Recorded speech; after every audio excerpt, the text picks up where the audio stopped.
This episode of Engineering the Future is brought to you by Epic Training, supporting engineers since 1992. Epic Training knows the transition to working from home has been difficult for both businesses and employees. That is why we've converted all our courses to online to keep engineers and technologists on track. For more information on how we can help your company thrive, visit epictraining.ca. This podcast is brought to you by OSPE, the Ontario Society of Professional Engineers, the advocacy body for professional engineers and the engineering community in Ontario.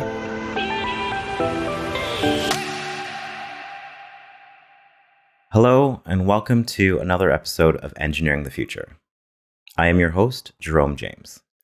Today, I'm joined by MPP Deepak Anand, MPP for Mississauga-Malton, and Parliamentary Assistant to the Minister of Labour, Training and Skills Development.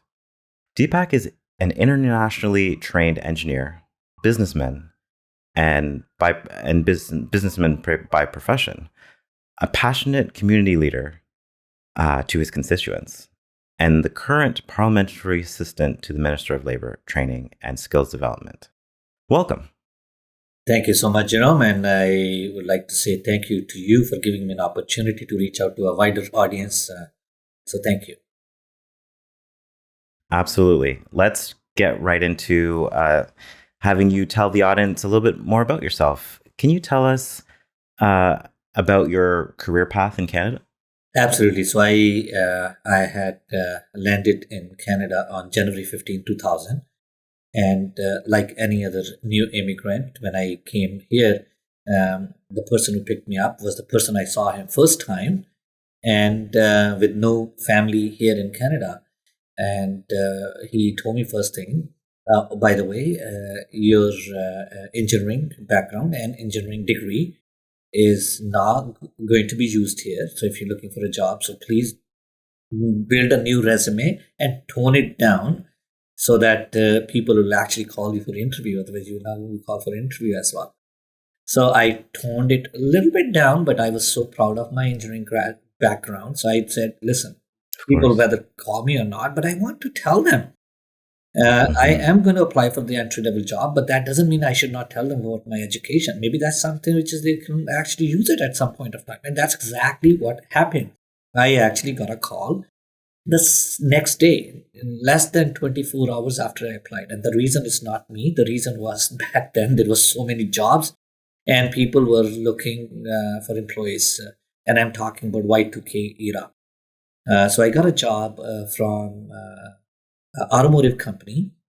It was Tier 3 OEM, and they were looking for somebody in automotive finishing. So when they saw me, background on chemical engineering, so that's what they said. Oh, that's the person we want for as a lab technician. So I joined as a lab technician, of course, in Brampton. That's where I landed.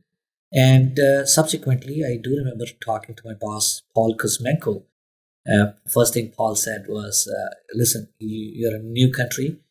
In order for us to trust you, in order for us to give you more responsibility, we want to see you having more education from here. And I laughingly told him this. I said, listen, Paul, I appreciate what you're telling me, a good career path, but I'm not here to spend money. I'm here to make some money so that I can bring my wife and my son, who was back then about 5 months old when I came to Canada, so I can have a union with my family. And so he was very kind. He offered me a good deal. He said, if you go back to school, and if you get B+, I will pay for that course. And I do remember I went back to Sheridan College. I took courses in quality assurance. And people will ask, why are you here? I will say, I'm here to accomplish two things. One, to learn so that I can grow. Two, to get 69% plus marks so that I can get paid for these courses. So that was a good start. I actually I took 5 courses plus 1, 6 courses total at Sheridan College, and I was promoted from the lab technician to a quality technician to a quality engineer to a quality manager in next 2 years. So it did help me in this case. Education was useful. Back then, I honestly, because as soon as I landed and I got the job quickly, actually did not pursue much into the bridging courses. I did look at. Right. So you continued to work. You went right into working. You had a goal in mind. You needed to reunify with your family, and you just wanted to continue down that path of what you were doing at the time. Well, I did look at professional engineering as a designation as I was progressing into my path. And I had a choice. Should I go to Sheridan College, get my study and progress in what I'm doing, or should I look at the profession? And I found it was a little bit hard at that point of time, because one of the requirement was that you have to be working with a professional engineer for 2 years. And that was Right. very difficult for me to match. So I took that path. Today, it is very difficult to say what would have been the outcome, because nobody has that crystal ball. Uh, I was lucky, probably. I met Paul Kuzmenko. He helped me and I could progress. And in 2005, when my daughter was born, uh, I wanted to again. By this time, I understood the value of the education. And so I went back to school. I did my full-time MBA at Schulich School of Business. And Okay. again, I was a little bit lucky, because when I was in my first semester, and one of the thing was, one of the requirement was to give your resume to a career development center. So I gave them my resume, and in my resume, I wrote about what I did in the past at NovaQuest, where I was progressing towards through the from lab technician to quality manager. So that actually helped me, because there's a company, Morgard Investments, in commercial real estate, very different. But what they were looking for, somebody in a process improvement. So Okay. within my first semester, I actually got a job as a summer student with Morgard Investments, and that paved the path for next 4.5 years. So uh, I started as a lab technician, moved into MBA. From MBA, I got into the role into Morgard, and I was there for till 2012. And during this time, one of the things that happened when I was at Schulich, something one of our professor, her name was Bradshaw, had wanted to do an experiment. She felt all the people in the business schools are all about money. She wanted to bring more humanity into them. So she wanted to bring them to the courses like sustainable value creation, corporate social responsibility, triple bottom line. And I really got connected to that notion. So I took many courses in sustainability, and one of the requirement in those courses was to join as a board of director for a local charity. So rather than becoming a member and volunteering, they fast tracked us to become a board of director. So I became board of director for two charities. One of them was Telecare Brampton, and the second was Indus Community Center, which is called Indus Community Center. We used to call India Rainbow Center back then. What an opportunity. It was a great opportunity. And you know what? I want to tell you one thing. Volunteering or good work is one addictive thing. Once you get into this, you do good. When you do good, you get thank yous. When you get thank yous, you want to get more of those thank yous. So what you do is you do more of the good work, and that vicious cycle of doing good adds up, and you don't get out of it. You keep doing more and more. And you are a great example. You have a job. I'm sure you have a family and other responsibility, but you're here doing this. What is this? This is giving back to the community. That's the addiction that I'm talking about. So Why, thank you. So that's exactly what happened. So I joined those two charities. What happened during those charities on the board? Every time we talk about, for an example, we talk about Indus Community Center, we got our funding from the government, and because of that funding, we were able to help about 80 seniors. And when those 80 seniors told other friends, about 120 more seniors came to Indus Community Center, said, hey, you know what, you guys are doing an incredible job, but we want to be part of it. So they became on the wait list. So now, having said that, what we noticed is when you were doing something good, it was eventually leading to either you need a change in the policy. For that, you go to a politician, or you need more funding. For that, you go to a politician. So my role as a board, in the board, became. So I noticed that you know what I love helping. I love this notion of getting thank yous. But if we want to get more of these thank yous, I want to do more of this community service, more of this volunteering. Every time we go to a politician, what if I go to that path? Maybe I'll be able to be one and able to help people in that direction which I'm taking. So this was one thing that changed that happened during the Schulich time and post Schulich time. And the second thing happened. I started going at this again. I started going out and doing volunteering because of my being on a board, meeting other people. They'll invite me over. Oh, we're doing a tree planting. We're doing cleanup, community cleanup, or we're doing something. So you tend to go to those places. You meet new people. You find out how much they're giving, how much good they're doing. So you get inspired and you want to help more of it, right? And that happened. And that's where I met Malton Community Building Project, MCBP we call it. And again, it was an umbrella organization with about 50 organizations, all talking about how we can improve Malton, how we can improve these services to the people of Malton. So I became the co-chair of Malton Community Building Project. Within that arena, one of the other organizations was Brampton Springdale Network. So I became part of that. Now, once there was an event that took place between these two organizations, it was in Brampton. And in that event, there were about 28 agencies and only 20 people showed up. It's kind of saying, we have a palace on wheel where you have only 20 guests and 28 people to serve you. And I asked them a very simple question. What's the reason why you have more service provider and less of the people who want service? So they mentioned it to me. One of the biggest challenges is the outreach. Yes, we have the services, but the government does not allow us to pay for the advertising and marketing. All they allow us to is pay for the program. They pay us to serve the people, but they don't give us the money to put a radio advertisement, TV advertisement. If people won't know it, how will they come for the service? And that was my first question to them.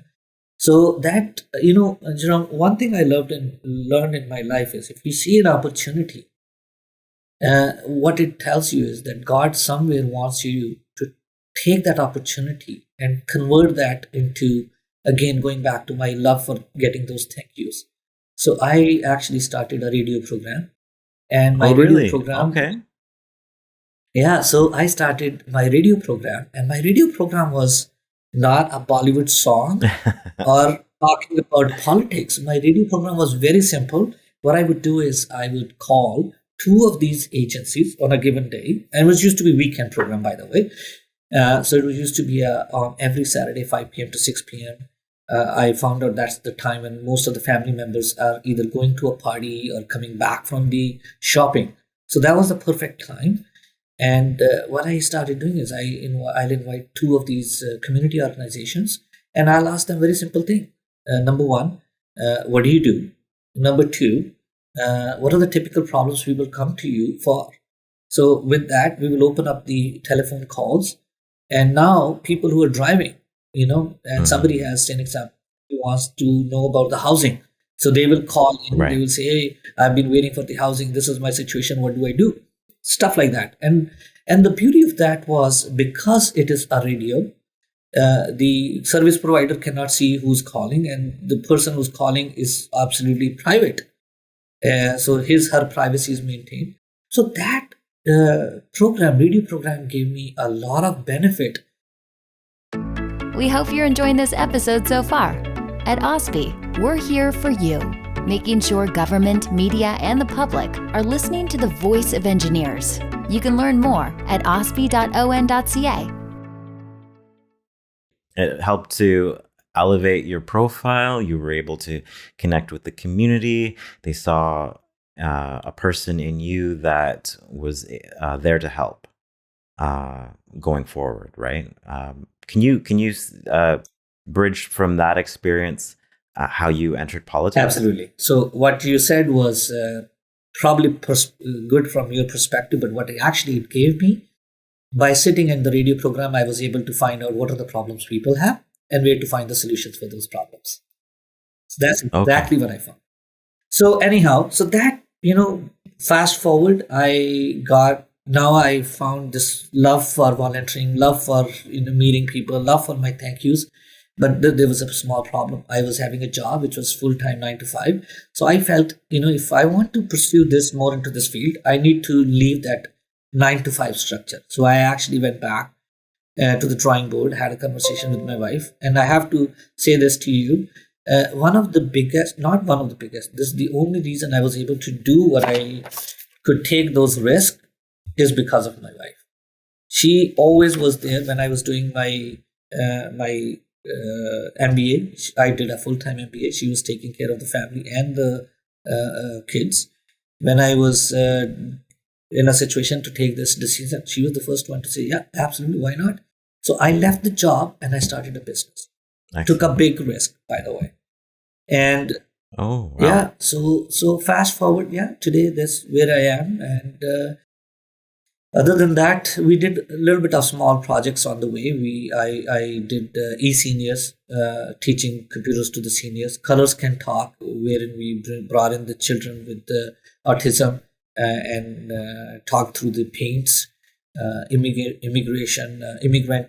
mentorship program. So these kind of things, small projects, help me to understand the community, and by that help me to become an MPP. Excellent. Let's switch gears a little bit. A bill has passed in the legislature that has removed the requirements necessary for Canadian experience to get your PEng license. Can you tell us a little bit more about this legislation, and how will it affect the scope of engineering going forward in Ontario? Absolutely. So this is not only for engineering. I mean, there are about 33 total professions into that. And so what has happened is, as we know, Catch-22, you need to have an experience to get a regulatory license. To get a license, you need to have an experience. So what we're doing is we're trying to change that, as long as there is no risk to the health and the safety. So there is no need for a Canadian experience. That's what has been changing. And the reason for that was in 2016, when we looked at the data, only 25% of the international trained immigrants were working in the regulated experience, regulated professions. So that's what we... Oh, wow. Yeah, only 25%.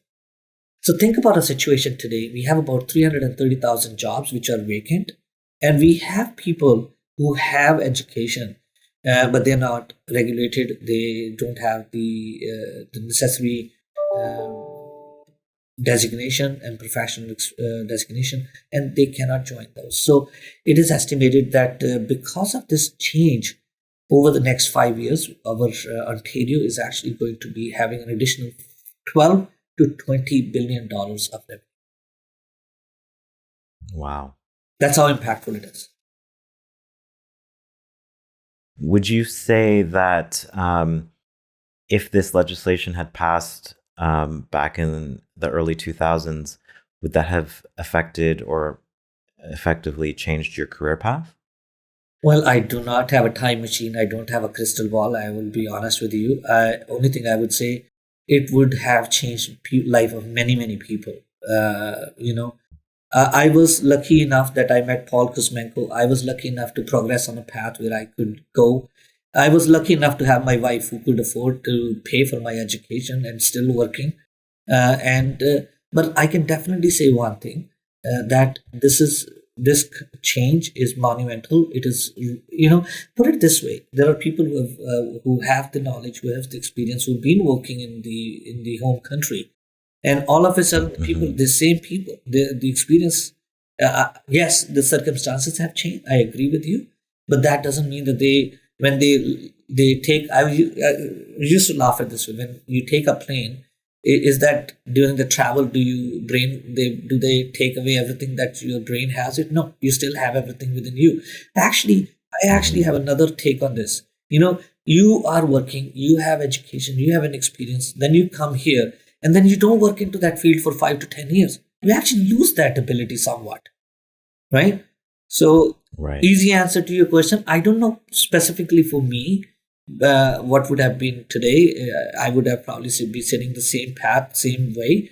But I can tell you, the number which I talked about, 25%, would be much higher.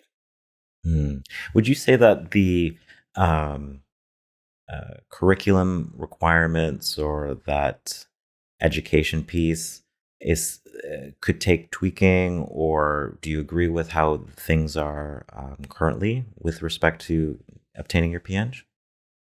Well, again, I really personally don't have a direct experience with the PN because I did not pursue that after the first attempt of and gave up.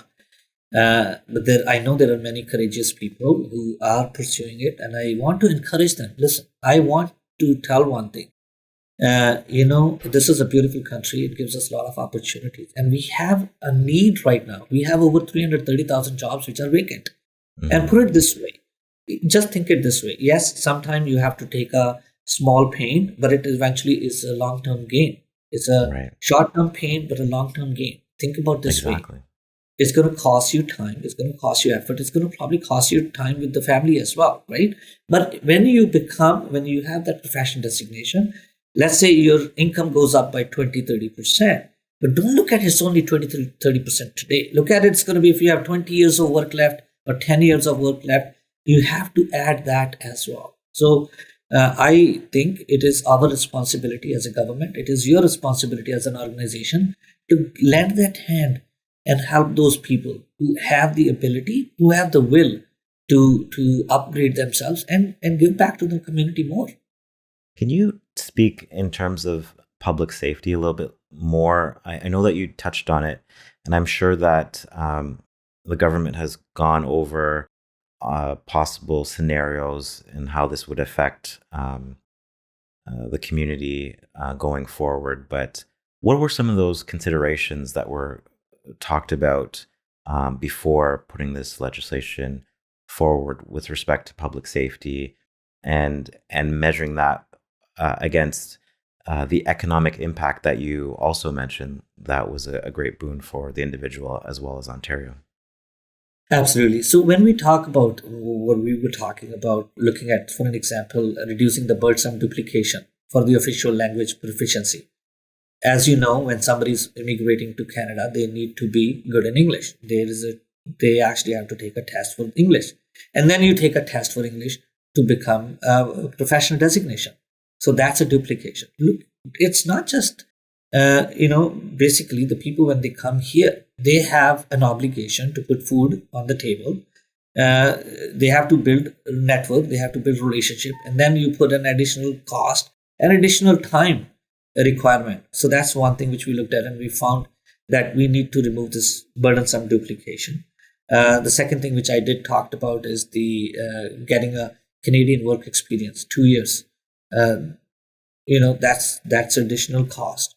Other than that, again, we're not saying that health and safety is paramount. There are certain professions, probably, say an example, if somebody has to become a nuclear engineer or whatever, working where you absolutely needs to follow the guidelines and everything. No, we're not talking about that. There are exceptions possible, but on a generic basis, we should promote this at the end of the day and make sure, without compromising health and safety, give them a hand and progress them a path. And once they have an experience, maybe that's the point they can go to those stringent professions.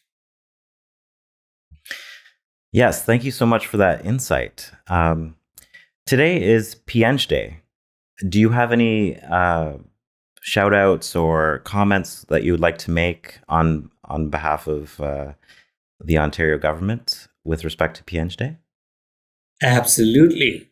Listen, if you go out, we are enjoying the benefit of engineers. When you're driving in a car, engineers. You're driving on a road, engineers. You're driving through the bridges, that's engineers. You're using the electricity, we're talking to each other, engineers. Listen, I'm not a professional engineer, but I have an engineering background. And I can't thank word enough, actually, those people who were the pioneers who started this. Those thinkers, those hardworking people who believe that we need to do more to give more. And I want to give a shout out to all the engineers You are leaders, but the job of a leader is not to follow, but to lead. So go out, reach out, and find one person and mentor, or be a mentor for that person. Make it a mandatory for yourself that I want to make sure that somebody at some point of time helped me. That's how I got the experience. So I will make sure that I will at least help one person to get that experience. And that's my message on this day to all the engineers. Member statements. The member for Mississauga Malton. Thank you, Mr. Speaker. 2 years ago, the Ontario Society of Professional Engineers received unanimous consent from all parties to make March 1st Professional Engineers Day in Ontario. Our government has a great respect for the engineering profession, and we will continue to support our local engineers. 85,000 professional engineers and nearly 250,000 engineering graduates in Ontario are the economic engine of our province.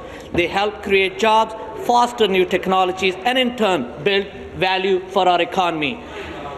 Ontario is experiencing a fundamental technological and economic shift, creating a demand for highly skilled workforce. As Premier Ford says, our economy is on fire. More than ever, we need economic prosperity to increase the revenue of Ontario government so that we can reduce deficit, pay our debt, and make further investment in the services that we need, and all that without borrowing from our children. Mr. Speaker, engineers believe in social responsibility as commitment to place public safety and interest ahead of all. For the future of our province, it is critical that we recognize the importance of our engineers for the prosperity and growth of our communities and the quality of life Ontarians deserve. From a fellow engineer, I want to wish all engineers across the province a happy Professional Engineers Day. Mr. Anand, it's been a pleasure talking to you today. Thank you so much for joining us. It's my pleasure, and thank you for giving me the opportunity. Absolutely. MPP Deepak Anand is a current member of the Provincial Parliament for Mississauga Malton and the Parliamentary Assistant to the Minister of Labour and Training and Skills Development. I'm your host, Jerome James. You've been listening to Engineering the Future. Thank you for listening. From all of us at OSPE, the Ontario Society of Professional Engineers, thanks for listening. Please be sure to subscribe so you don't miss an episode.